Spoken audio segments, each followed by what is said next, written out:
And so when I first arrived here, they were already doing things like feeding the homeless. And they have each year the Christmas dinner where they invite people into the community to come for a free meal. St. Luke is a historically Black church in the heart of Columbia, Missouri. The new growth in the church has turned it into a vital congregation focused on making new disciples. The One Matters Discipleship Award recognizes churches who in recent years have moved from zeros in baptisms and professions of faith to positive numbers with a renewed focus on intentional discipleship. This year's One Matters Discipleship Award goes to St. Luke United Methodist Church. Dr. Ayanna Shivers was appointed to St. Luke United Methodist Church in January 2023 as a co-pastor. After 6 months, she became a senior pastor. Dr. Ayanna represents St. Luke in and beyond the community and has spoken at several events and conferences. Since her ministry, worship attendance has increased from 30 people to 50 people, with 1 adult baptism, which has not occurred for years. More young people are attending St. Luke, and 7 youth are ready for confirmation this year. When you see or you hear young people, you know that the church still has life. We were able to now have like a youth choir. We have Youth Sunday, where they actually do pretty much everything but preach during our Sunday service. They sing and they have a choir. We get to take them places. And last year we sent all of them who wanted to go to the day camp. And so about 10 of our youth went there. We host Vacation Bible School with one of our churches in the community that's right actually almost next door, Russell Chapel. We open that up to whomever wants to come. And we're doing stuff like line dancing and Bible study, which is a little fun. This year, about 3/4 of our youth have been recognized as either Student of the Month or had a really good award from their schools. Part of it is their involvement in the church. They're seeing some changes in behaviors and just interactions, and it's showing not only here, but outside as well. So just any ways that we can find ways for them to be active and be a part, because I know that they're not the church of tomorrow, they're the church of today. In addition to a One Matters Discipleship Award plaque, the honor includes a $1,000 check from Discipleship Ministries. The monetary award is designed to encourage continued growth in the area of discipleship. I was very shocked and just honored to be able to come to the congregation and say, the work that you've been doing, people are seeing. God is seeing it, and this is just his way of acknowledging we're moving forward, and the best is yet to come.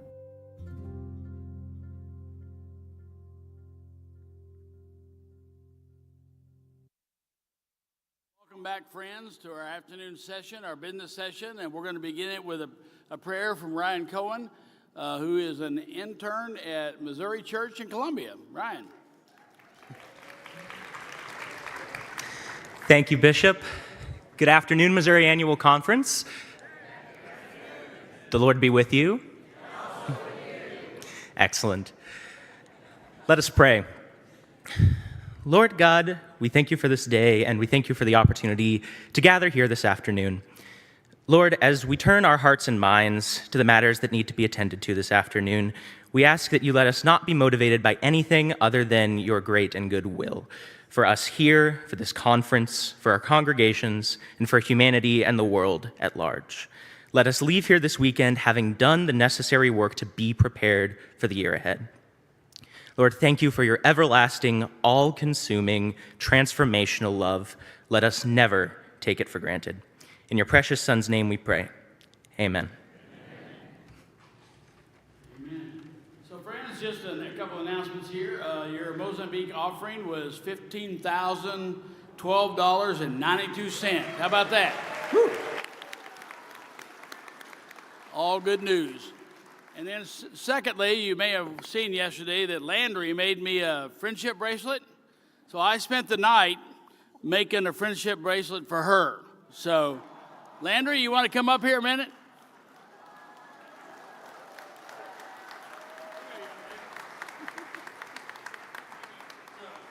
I understand you love the Chiefs. That's really good taste on your part.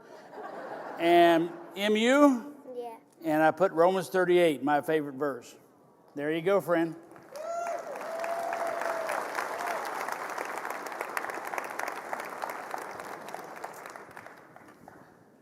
All right, friends. Got a card over here. Come to microphone 1, state your name and what your intent is. I'm Linda Neal, Country Club United Methodist Church in Kansas City, Chiefs Kingdom, and Northwest District. I would simply like to invite our annual conference to gratefully recognize our delegates and yourself, sir, to the General Conference who spent so much of their time, energy, blood, sweat, and tears serving us so well. We can do that. So if you were on the delegation to the General Conference, I think I heard you right, or a reserve, and quite frankly, we had volunteers there who were serving as all kinds of different things. If you were there, stand up, and we'll recognize you. Let's give them our appreciation. Thank you.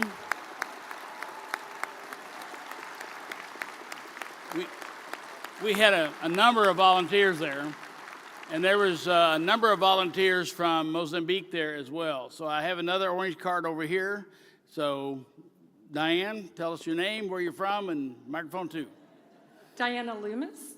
My church conference is Northeast District, Arlington, but I live in Santa Fe and I'm retired clergy from this conference.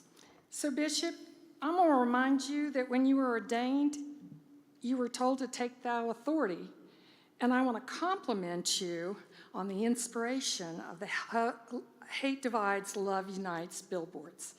I went up and down Interstate 70 until I could see it for myself. And by the way, it's an electronic billboard, and it flashes in and out to other things. So you might miss it and have to go back to be able to see it. But anyway, I did a little research, and I learned that these billboards cost anywhere from $3,000 to $7,000 a piece. And so I want to donate $1,200 by the end of this year for billboards in the state of Missouri, even though I live in New Mexico. And I want to challenge this body to get the bishop those 7 billboards. And Nate doesn't know this because I wasn't able to catch him, but Nate, folks are supposed to come to you with their pledges. And as someone who spent the last 13 years as a development professional, you need to give him a written statement with your name and address on it so he can be in touch with you. I think that we could get those 7 billboards taken care of. At the beginning of each session, our secretary is going to announce how much we've raised so far, I hope.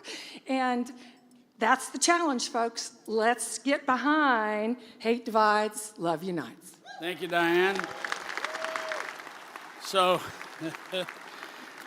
Nate didn't know that till I just told him a minute ago, and he instantly said, you know, you're breaking another rule. And so we're supposed to have permission to raise extra money on the floor, but we're just going to do it, Nate. So if you want to contribute somehow, see Nate somewhere over here once we get past the report. I see one more orange. We're starting a habit here. Another orange card. What your name, microphone 2, and what's your purpose? Terry Swan, Senior Pastor of Salem, St. Louis, Northeast District. Salem had already made the decision to do one of those billboards in St. Louis, and so we want to challenge the rest of the large churches to make sure they get that done too. So you're going to pay for a full board yourself? Salem is going to pay Oh, for great. Get her the most expensive one we got. No. Bishop. It's all good. We're going to pick the billboard that's closest to our location. We're happy to find that, and my guess is that could be an expensive one. All right, wait, hold on. So I got another orange card, friend. I'm not trying to start a rally here because I got business to do. Yes, sir. Name and microphone 2. You had to come around the front side. There you go.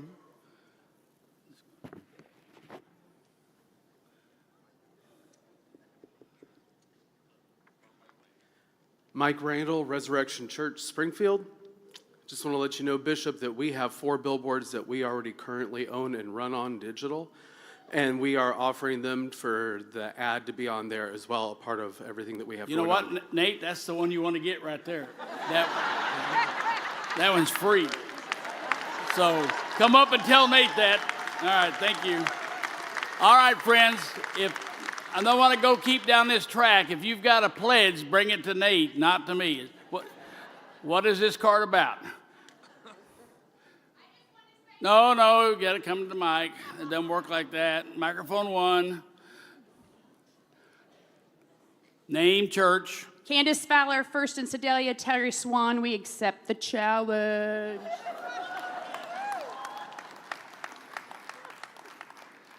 I actually love the Spirit, but I don't have time for it. Sorry. Got me in a bind here. It was a lot more fun to do this stuff when you were sitting out where you are to do that.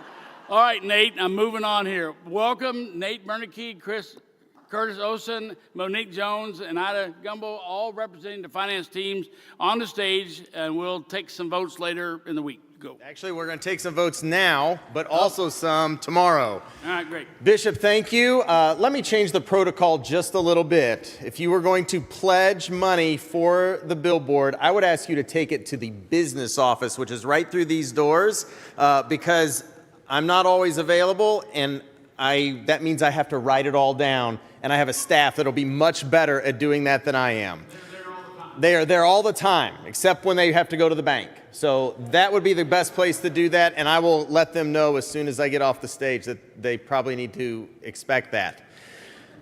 My name is Nate Bernanke. I am the Director of Finance and Administrative Ministries. It is my privilege and pleasure to be your treasurer, to be your Director of Finance and Administrative Ministries, and to be in service with you. I'm going to point out that I love these comic book character faces that we all have, but I just want to know why you couldn't have also made my beard as dark as my hair, Kim.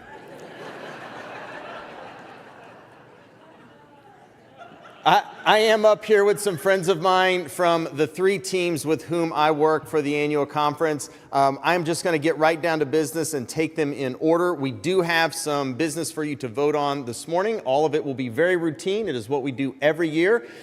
With that, I am going to first introduce to you our chair of our clergy support team, which is also known as the Conference Board of Pensions, Reverend Curtis Olson.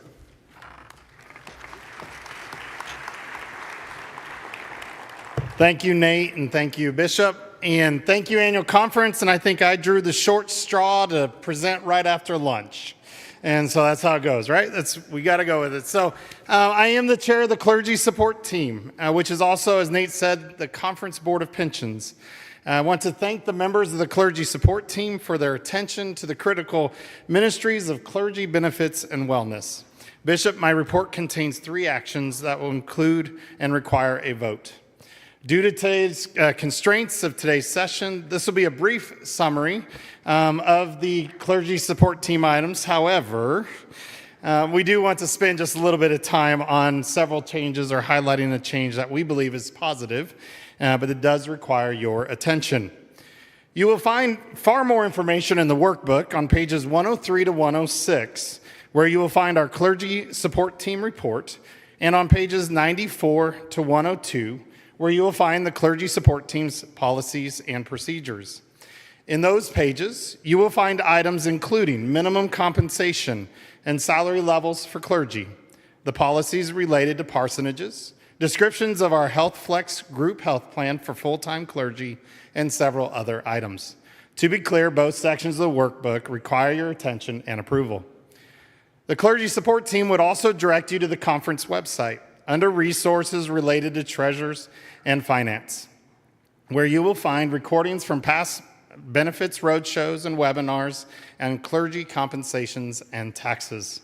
And please do not forget about the resources provided by WestPath, including wellness programs. I would encourage you to email Nate, Trudy, or a member of the clergy support team, including myself, if you have any questions or need specific information that isn't included in today's report. With that, I will begin our business. Each year, the Conference Board of Pensions recommends to the Missouri Annual Conference the pre-82 pension plan annuity rate for the following year. This year, the Conference Board of Pensions recommends the annuity rate for 2025 to be $760 per service year. That's a 3% increase over the 2024 rate. In setting this rate, the Conference Board of Pensions must balance the needs of our retirees with the pre-82 years of service with the liabilities for which the conference will be responsible. Given the recent increase in the rate of inflation and positive investment returns, as well as actions taken by the General Conference to reduce the risk within all defined benefit plans, we felt it important to provide this increase. We will be monitoring the liabilities, especially those calculated on a market basis, carefully in future years. Moving to health insurance for full-time active clergy, the 2025 premium details of HealthFlex are available on page 97 of the workbook. Our plans will not change for 2025. And we have been pleased with the low level of disruption in moving from a United Health to Blue Cross network. As in past years, there was a health insurance premium composite increase, but that increase was only 1% across all 6 health plans. The conference, churches, and participants can minimize impact of even this small increase by continuing to share the expense. And I'm happy to announce that for 2025, there will be no increase billed to the local church for health insurance.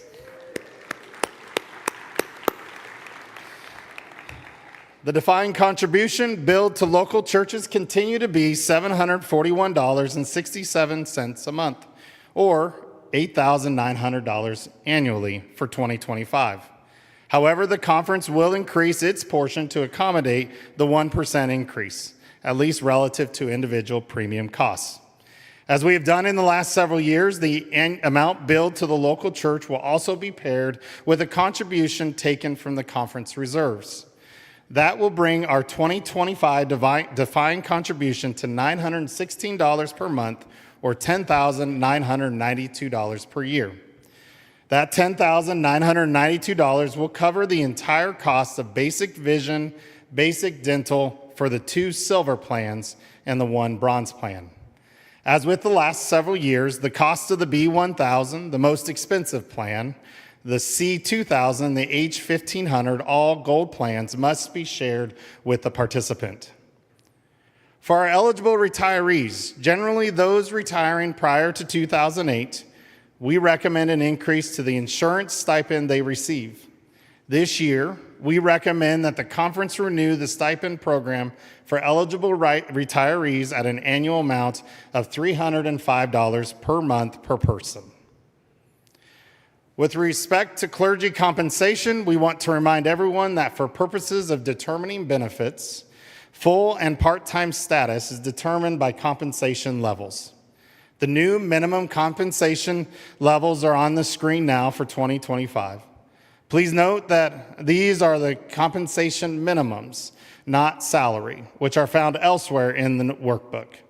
The new amounts represent a 2.5% increase from last year to reflect the change in our conference average compensation as calculated by Westpath. An item that came out of 2012 General Conference was the need for the annual conference to provide a comprehensive funding plan detailing benefit obligations. The funding plan summary can be found on pages 111 through 130 of the workbook. Westpath provided the Missouri Conference with a favorable opinion of our funding plan. When you have questions regarding your benefits, please contact the conference office and to ask for Trudy McManus, Clergy Relations and Benefits Administrator, Krista Edwards, Executive Assistant to Finance and Administration Ministries, or Nate Berneking, Director of Financial and Administrative Ministries and Conference Treasurer. They are there to serve you. Okay, time to move on to some action items, but the vast majority of what you'll be voting upon is entirely consistent with what we do every year. However, we are proposing one significant and positive change. Earlier in the spring, a group of clergy approached Nate, as well as clergy support team and CFA, and proposed a resolution that would create a plan for paid parental leave. Upon reviewing that plan, the clergy support team believed it made more sense to propose its own policy, incorporating the requests of the group of clergy. We did that to ensure clear conference oversight over such an important issue and to ensure the best possible outcome for clergy and churches seeking to take advantage of the program. Then, as we began that conversation, Reverend Kim Jenny in the Office of Connectional Ministries, as well as the Rules and Procedures Committee, requested that we take responsibility for policies related to clergy paid time off. These policies have long been provided in our standing rules. However, the standing rules are really designed to govern structure and the conduct of this session, rather than clergy benefits. Given that, it made good sense for us to also work to set forth those items. What you see in your workbook on pages 94 to 96 is new language that moves the paid time off benefits for clergy into the CST policies and procedures, and expands that paid time off to also include a program by which clergy having, adopting, or fostering a child may obtain additional paid time off. What we are calling parental paid time off also includes a grant program by which local churches may obtain assistance in funding replacement preachers while a clergy person is on that parental paid time off. While some small tweaks were made to the original proposal submitted by the group of clergy, all major elements of the proposal are included in the new language.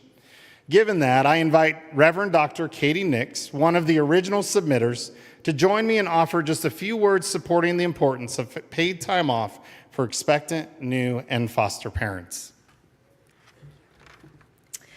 Good afternoon, Missouri Annual Conference. I am Katie, and I come to you on behalf of your values team and in partnership with the General Commission on the Status and Role of Women.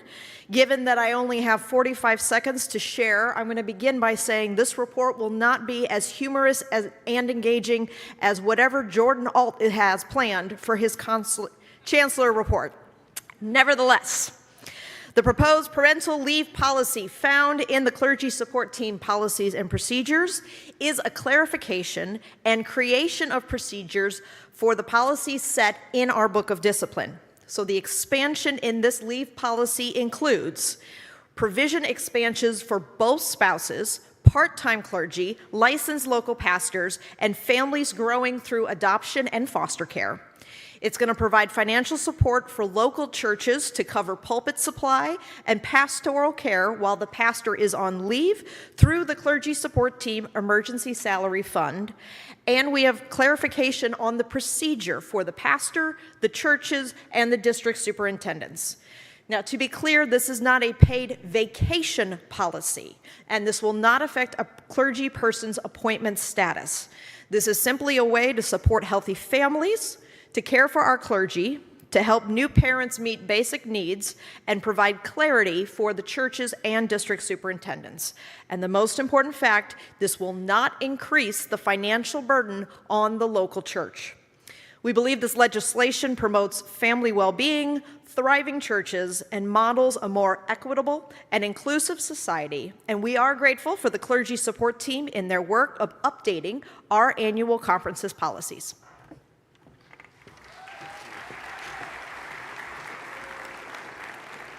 Thank you, Katie. To be entirely clear, this new policy for parental paid time off is intended to work in tandem with the parental leave offered in the Book of Discipline. It is not meant to extend the time the discipline provides, but it does make clear that the time is to be paid, that a clergy person's appointment status need not change, and local churches have financial resources to provide for pulpit supply while the pastor is away. We use the language of paid time off rather than leave to avoid the confusion with the discipline, which treats leave as its own appointment status.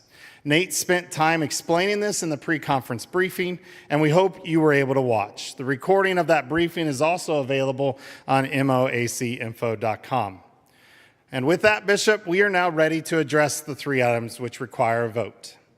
At this time, I wish to move the adoption of the CST recommendation that the past service rate for pre-1982 service be set at $760 per service year for 2025. Okay, thank you. This motion is properly before us. Are there any questions?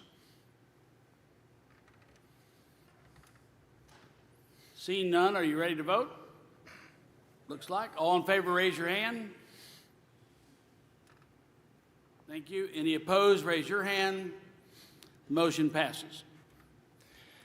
The report of the clergy support team is found on pages 103 to 130 in the conference workbook. The report includes the comprehensive benefit funding plan, the minimum salary and compensation levels, and other policies that are not changing from last year. I move the adoption of this report and all items it contains. Thank you. This motion is properly before us. Are there any questions? Bring the house lights back up. It helps me a little bit.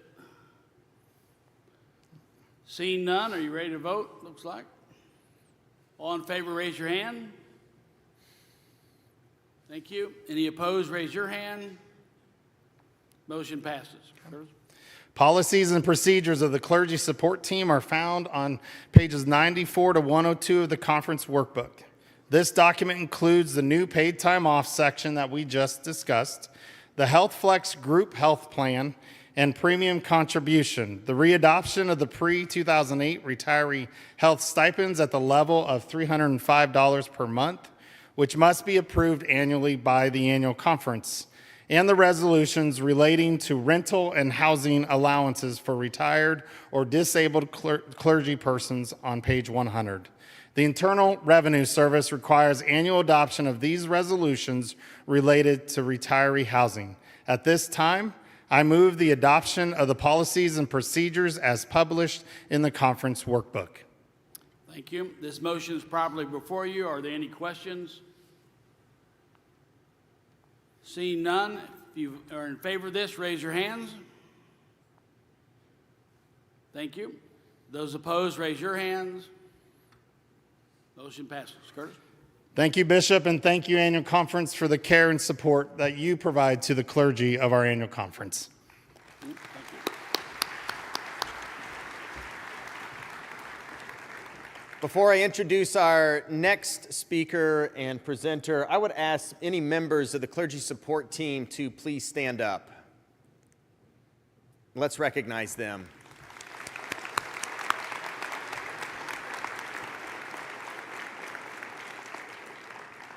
In addition to the clergy support team, I work closely with the Council on Finance and Administration, otherwise known as CFA. And CFA's main task each year is to assemble the budget that you're about to be looking at and you'll be voting on tomorrow.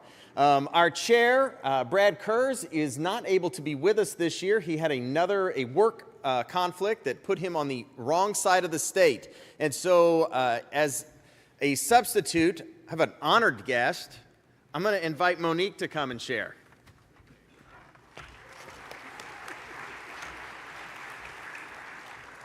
Good afternoon. And so we are going to be going over the report for the budget as mentioned. So Bishop and members of the annual conference, I am Monique Jones, and I am the lay leader-elect for the next quadrennium.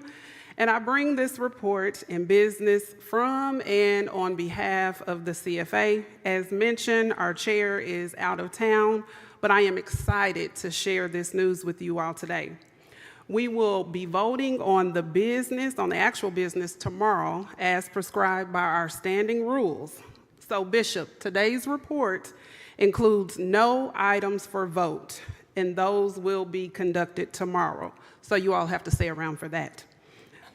As lay member of St. James Church in Kansas City, and now as your incoming conference lay leader, I am inspired by the work of our congregations. I can attest, our congregations are actively changing lives for the better. I am proud to be United Methodist and proud to be a part of the Missouri Annual Conference. I'm also pleased to report, as Nate has already shared many times, that we remain financially strong as an annual conference. You can clap for that. As of the end of April, our apportionment payout was just a bit ahead of last year at the same time. Given the additional, here's the word, disaffiliations, it will be brought up about 6 more times, Bishop, in this report. So additional disaffiliations in November, this is very good news and indicates we are managing that change well. We maintain sufficient cash on hand to accommodate the normal shifts in cash flow, and 2023 was an excellent year for the monies we have invested. Nate will be pleased to present a clean audit tomorrow, and we continue to celebrate and seek to fund the priorities of the annual conference, all while we focus on addressing the needs for improvement around race and culture. I'm always astounded just how generous the Missouri Annual Conference continues to be, even in uncertain times. With disaffiliations, uncertainty in our denomination, a war in Europe and another in the Middle East, we have churches paying 100% of their 2024 apportionments early. Those churches are listed on the screen and deserve a round of applause.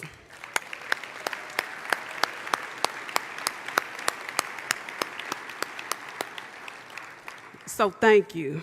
Thank you to those churches and all of our churches who give so faithfully. We have much to be thankful for, and I thank you, the Missouri Annual Conference. With that, let me move to a summary of business on which we will vote tomorrow.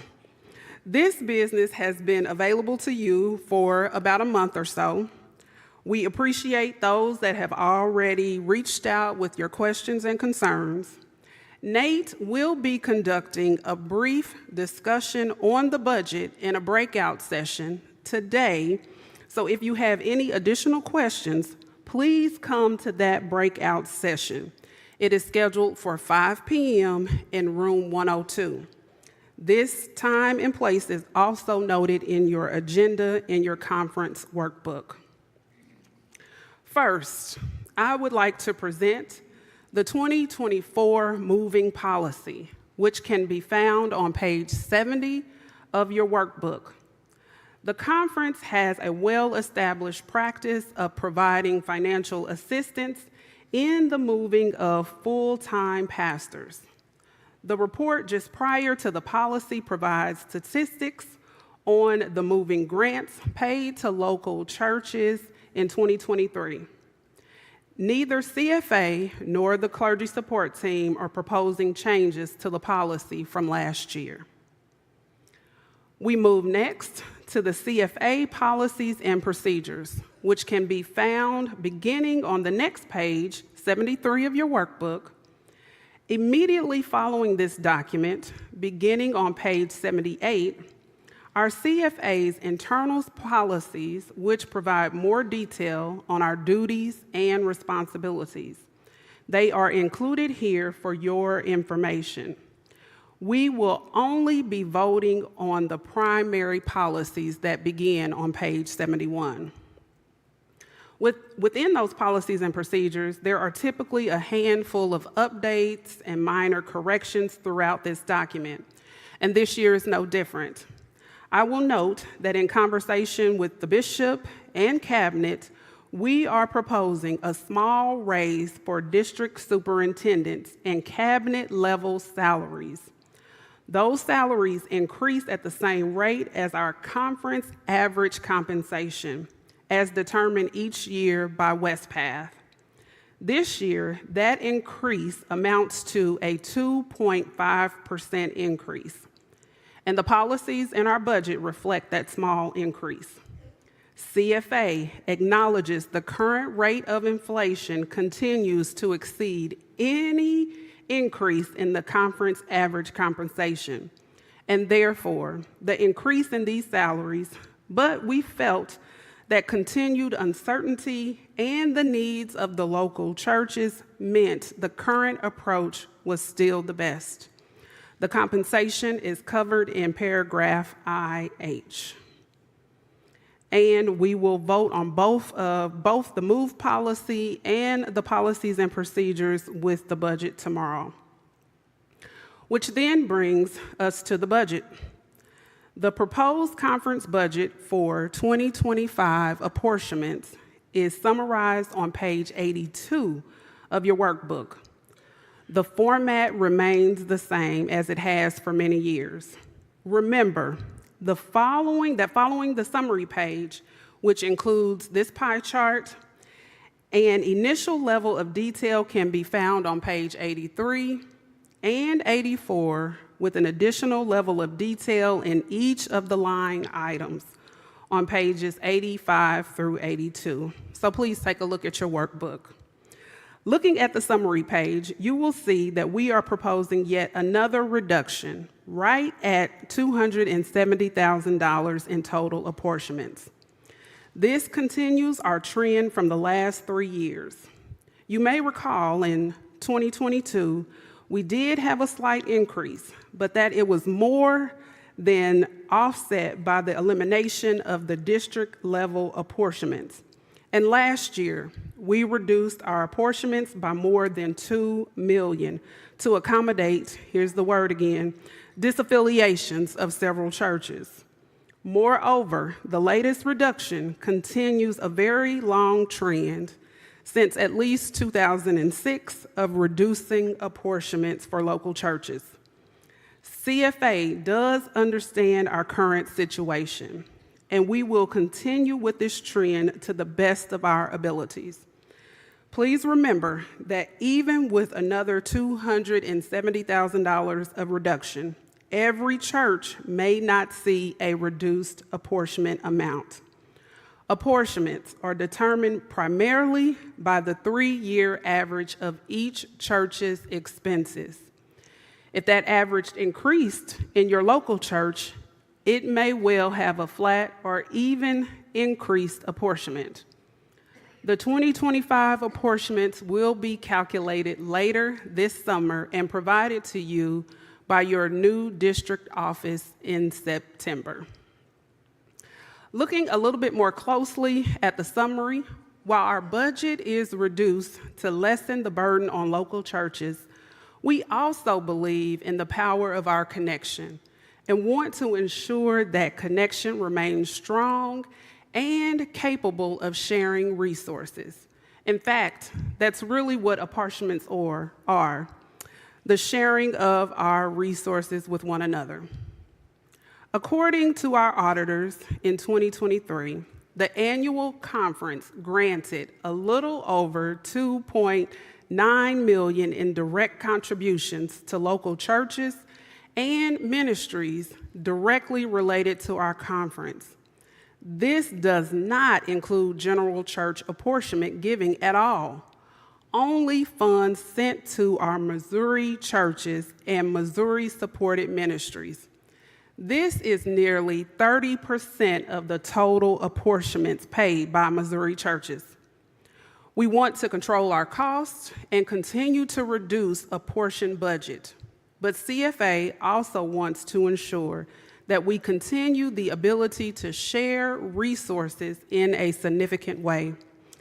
As we bring down apportionments, we may also be required to reduce what we are able to grant in the way of direct assistance and benevolence. But for now, we believe the current proposal will allow us to continue ministry in ways that are consistent with our past.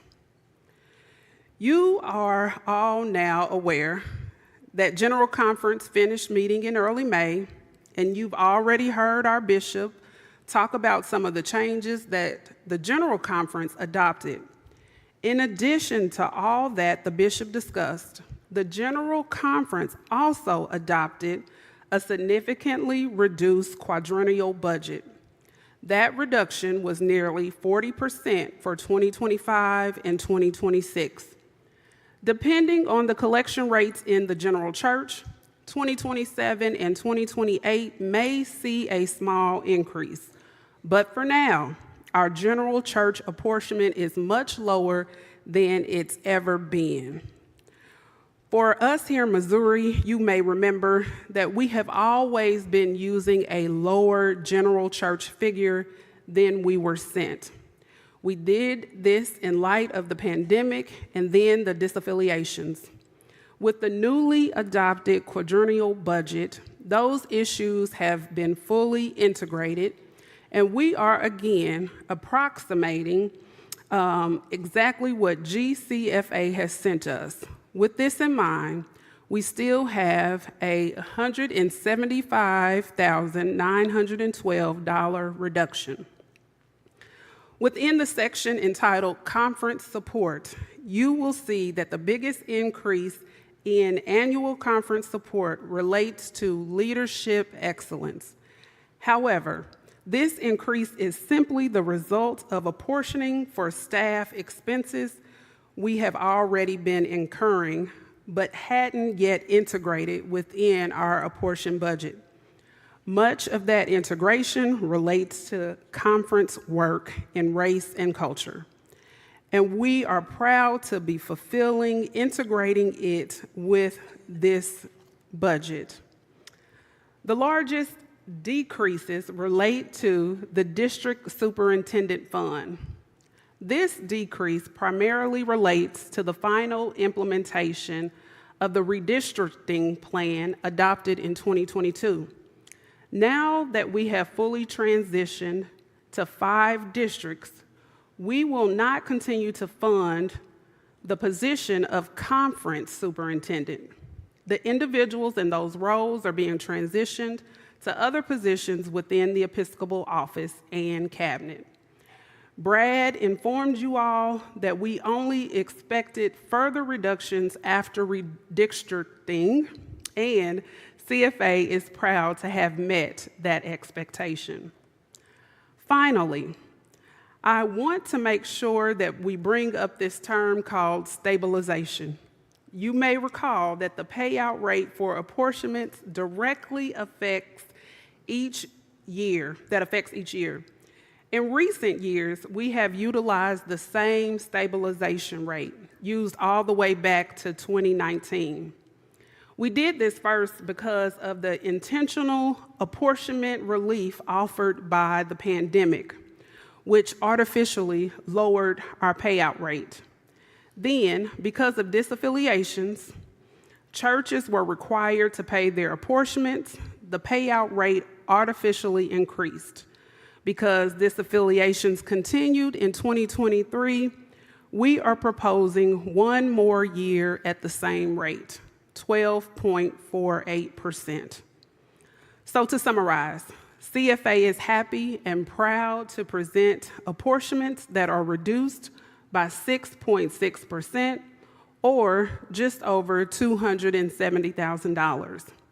That reduction reflects the losses we experienced from disaffiliations and closing churches.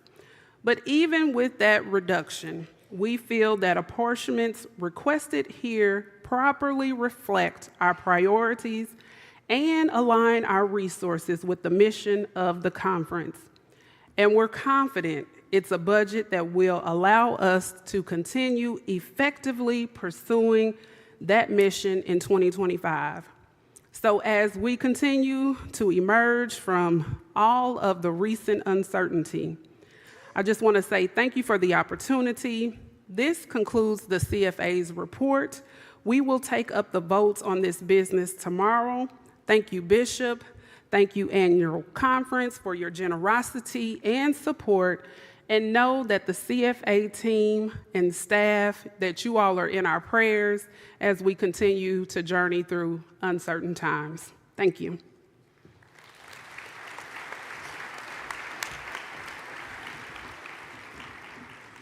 Let me tell you what you cannot do when you get elected to be the new lay leader of the annual conference. You cannot continue to serve on CFA. So I got news for you, nominations team. I got my eye on you. Monique, thank you. I'm going to ask members of CFA, if you're present, if you would please stand and for the conference to recognize them. Yes, thank you all.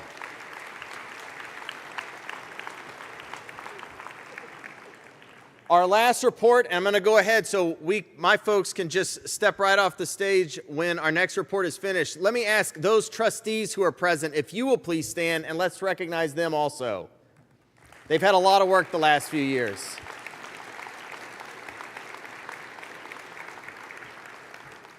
You heard a little from our trustee chair, Jeff Atkinson, yesterday during the apology for sexual misconduct, but today he had another obligation, and so I have another guest with me, a member of our conference trustees. I'm going to ask Ilda Gwambe to come and share our trustees report.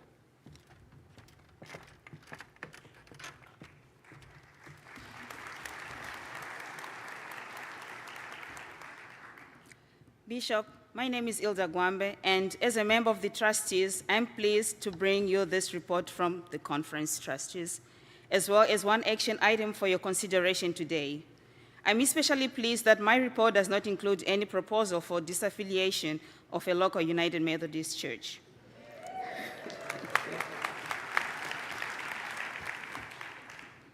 In fact, given our emergence from the era of disaffiliation, the trustees are pleased to take up other matters with a positive impact on the ministries of the annual conference and its churches. This has included work to update the conference office, including approving the installation of solar panels and more efficient LED lighting. Our hope in the coming year is to work with other conference leadership to provide resources to local churches looking to make the same sorts of changes. We have also sought to support the cabinet through ownership and management of the housing for district superintendents and other clergy staff. And we have continued to refine the systems related to the management and sale of closed church properties. As we do every year, the conference trustees have also worked with both connectional ministries and finance staff to review our policies and procedures. You will find them on page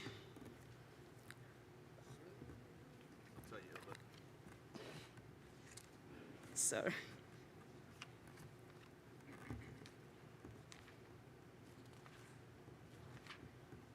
What was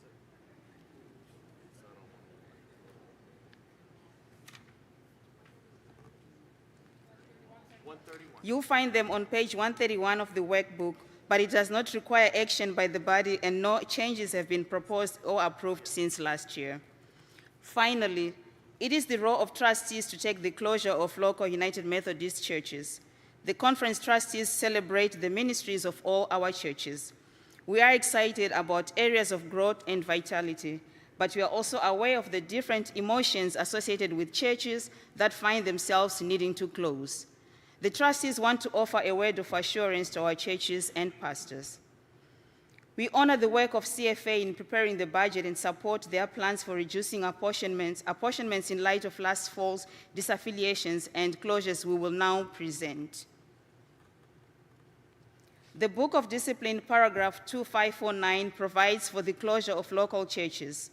The churches listed on your screen have been approved for closure by all the appropriate bodies, and the conference trustees have worked to either sell, transfer, or retain all property.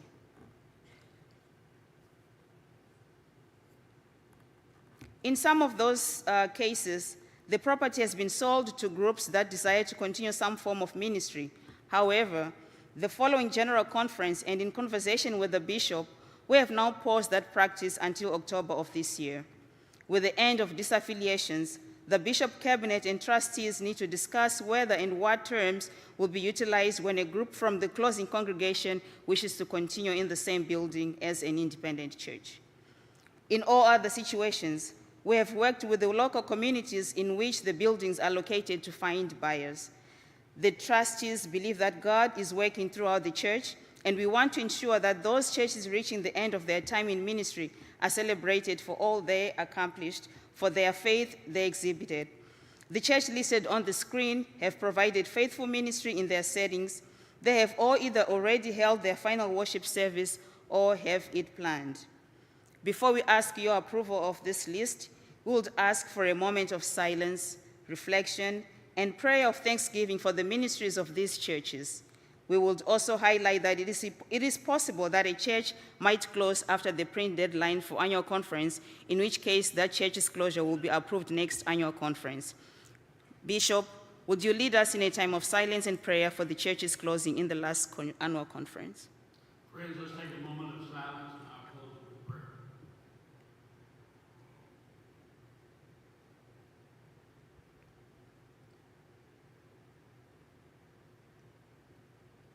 Gracious God, we're thankful for the faithfulness of these churches, the witness they provided in their mission fields and their communities, for the folks who had their lives touched, for the baptisms, weddings, funerals, and just the life and ministry of a church in a community. We're thankful. They have come to a time of closure and a time to stop so that other things could be renewed. We lift them to you and know that we're still honored, all of them, in our hearts as they have affected lives in this room and in the mission fields they're in. We pray in Jesus' name. Amen. The trustees now move the annual conference to approve the closure of these churches before you in accordance with paragraph 2549 and ask for your prayers for all involved. The list of churches closing under paragraph 2549 is on the screen. We'll think they'll put it back up there. This motion is properly before you with no need of a second. Do you have any questions? Seeing none, all those in favor of these closures, raise your hands. Thank you. Those opposed, raise your hands. The motion passes. Thank you, Bishop, and the trustees appreciate your leadership and the vision for the annual conference. That concludes the trustees' report. Thank you. All right, thank you to Curtis, Monique, and Ida, and Nate, and the trustees, CFNA, clergy support, and all their teams, and all their good work this year. They've done a lot of work in these last 18 months, so we appreciate that. Nate's team is, as he said, holding, you give them a round of applause. That's it. Nate's team is holding a brief meeting, as you've heard, for your if you have more financial questions at 5 o'clock in room 102.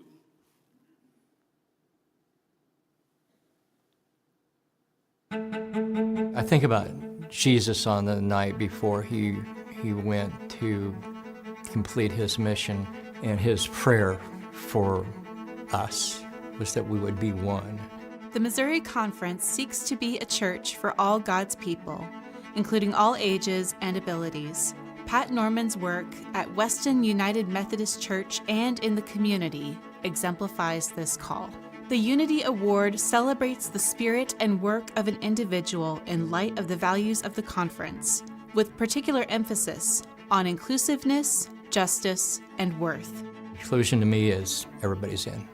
I mean, it doesn't matter your color, who you love, or why you do what you do. Everybody's welcome, period. Pat Norman, a member of Weston United Methodist Church, is the 2024 recipient of the Unity Award. Pat is a missional leader that names and nurtures the gifts he sees in others. Pat has led the church in outreach to adults with intellectual and developmental disabilities through a new monthly pizza and karaoke event. By partnering with local organizations that empower and support individuals with disabilities, Pat has created a safe and welcoming social outlet for this community and their families. We have an acquaintance in the community who has a son who has special needs, and she became aware that Caleb was just kind of bored. There really wasn't much for him to do. And so the initial gatherings were just advertised as a fun night for families, and it kind of morphed into karaoke. And it's just been really fun to see how easily and comfortable these kids are with getting up and singing in front of others. That you would think they'd be shy about it, but it's a great add, I think, to our ministries here. As worship leader, he has been intentional about including young people on the worship team and helps develop their musical talents. When the Saturday morning prayer group needed a leader, Pat stepped up. He added devotion time to the meeting and invites others from the group to share. During the pandemic, Pat made sure the group of older believers stayed connected by offering the prayer meeting over the phone. He is intentional about keeping homebound members connected. Whether it's supporting the Imagine No Malaria initiative, volunteering for the Black Ancestors Awareness Campaign, or traveling on mission to Guatemala, Pat lives out God's call of offering mercy and seeking justice. To know him is to know both a helping hand and a champion for others and the community. Being a part of God's work here through the Methodist Church is really what keeps me going, to know that I'm where I'm supposed to be, doing what I'm supposed to do.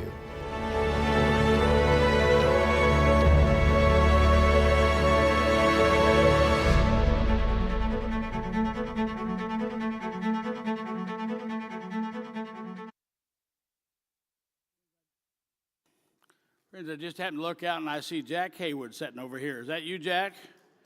So Jack is the lone clergy person left in our conferences at the merger of the United Methodist Church, occurred back in 1968. Let's give some welcome to Jack Haywood.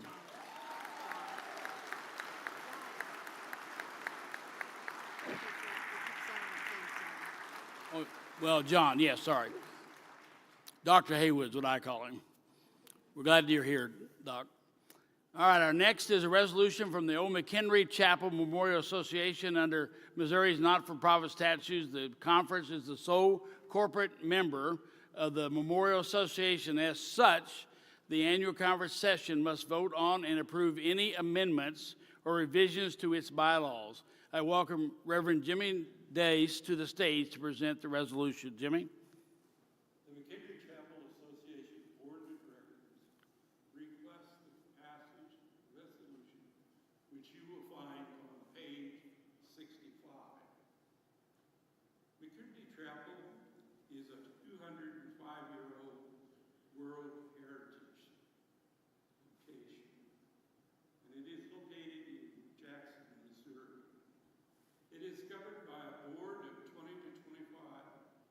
chosen for their interest in this historic and holy site, and for what gifts they can bring to the board. These persons include lawyers, college professors, accountants, teachers, former clergy members, a college student, and a high school senior, among others. Members have been chosen from the United Methodist churches surrounding the chapel, with New McHenry Church in Jackson providing a significant amount of leadership. Last year, we found ourselves with 8 board members who are no longer United Methodists, but still Methodists. This is 1/3 of the board, a significant talent pool. The resolution before you today is our attempt to continue to function with the present board members. You will find on pages 66 to 69 the amended, restated bylaws of McHenry Chapel Memorial Association, as adopted on September the 24th, 2023. Again, the resolution that we're talking about this afternoon is on page 65 of the workbook. The resolution reads as follows. Whereas McHenry Chapel Memorial Association is under the auspices of the Missouri Annual Conference of the United Methodist Church, hereinafter conference, and any changes to McHenry Chapel Memorial Association bylaws must be approved by the annual conference at its meeting. Whereas the board of directors of McHenry Chapel Memorial Association adopted and amended the restated bylaws on September the 24th, 2023. And whereas the amended restated bylaws of McHenry Chapel Memorial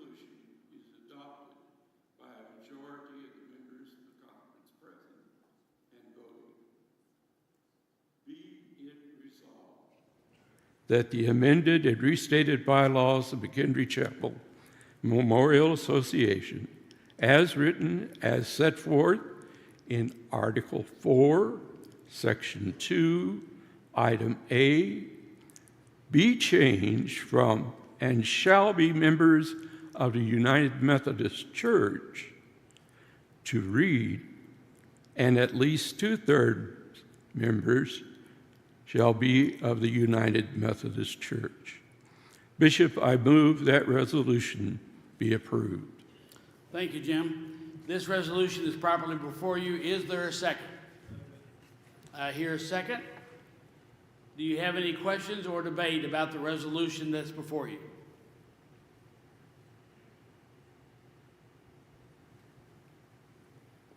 Seeing none, are we ready to vote? All right, friends, now we've got to take a written ballot. I've got to have the exact number. Is that what I got to have? I got to have a physical count. I'll get there. So to get the physical count, you're going to have to raise your hands, and we're going to have to go by sections with our tellers so that we can get a physical count for their board. So I'm seeing tellers moving suddenly. So tellers, if you could count your section of the hands up and then bring them to our head teller, and then the head teller bring it to me. So friends, that means you need to raise your hands and keep your hands up. So don't be lowering your hands. So all those in favor of this resolution, if you'd raise your hands. And then tellers, I need a count. I need an actual count in each section.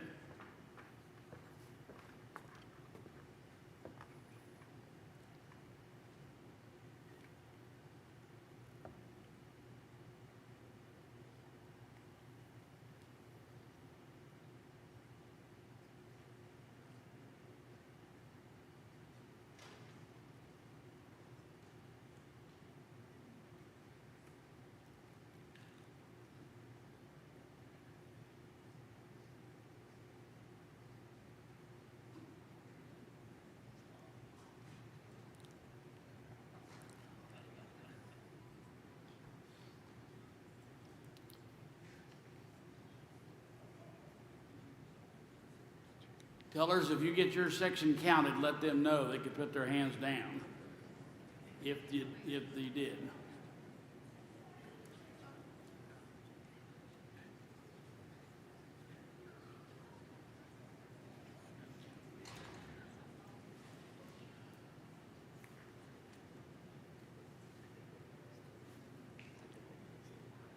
I think have you counted this group here? Yes? Okay. I'm trying to help you out. Still see a few hands up over here.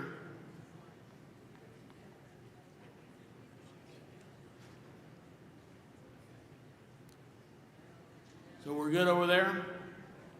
All right, everybody's been counted?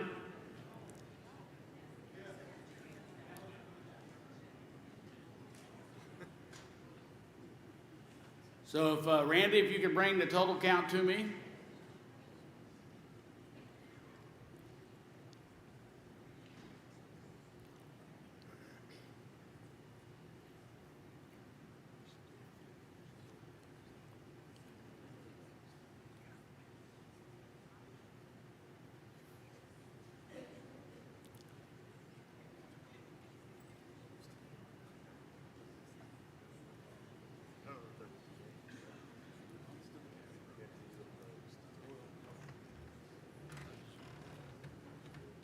Randy, you'd be all right if I went ahead and see if there's any opposed? Okay, great.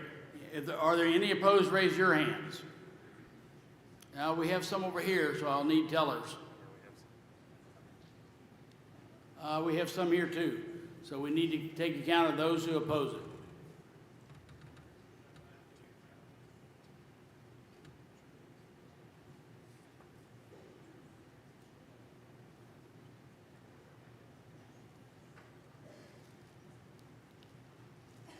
If you've been counted, you can lower your hand.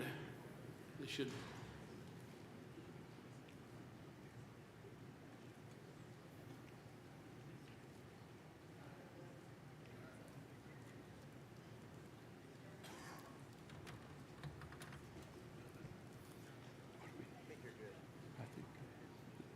I'm pretty confident the resolution passed, but I need the count to make it official.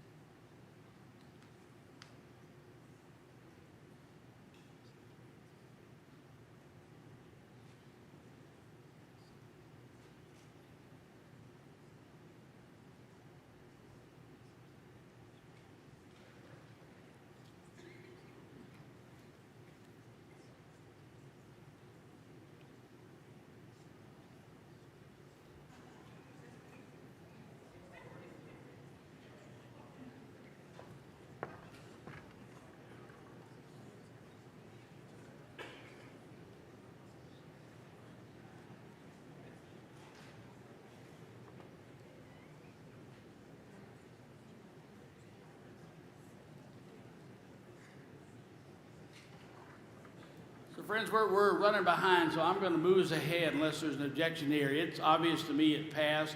The tellers will bring the count to us. We will enter them into the minutes so that we have the exact count. Is that okay with the body? Thank you. So we're going to move ahead. We have a video and then courtesy and announcements.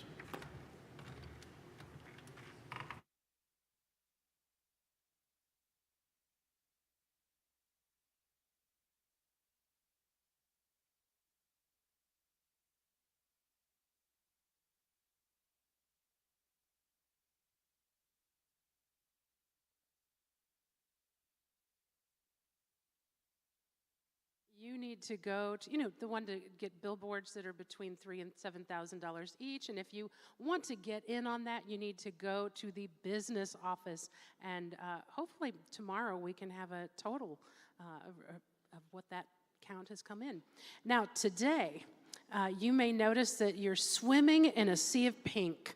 Women in ministry are donning pink today to celebrate the priesterhood. That's a new word, thanks to Ashley Morgan Kirk. We're celebrating the priesterhood, one another, and the service of women in ministry. So if you're in pink today, please meet up at the front of the stage directly after this for a group photo.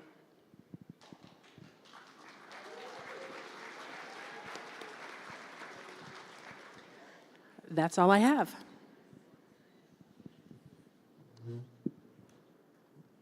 Thank you, Rebecca. So we're on break. We're behind, friends. So we're supposed to be in session at 3:45. We're not going to make it. So can you get to your rooms in 10 minutes? All right. So we're going to be on break for 10 minutes. You can see the order up there for the laity. Clergy, you're back in here at,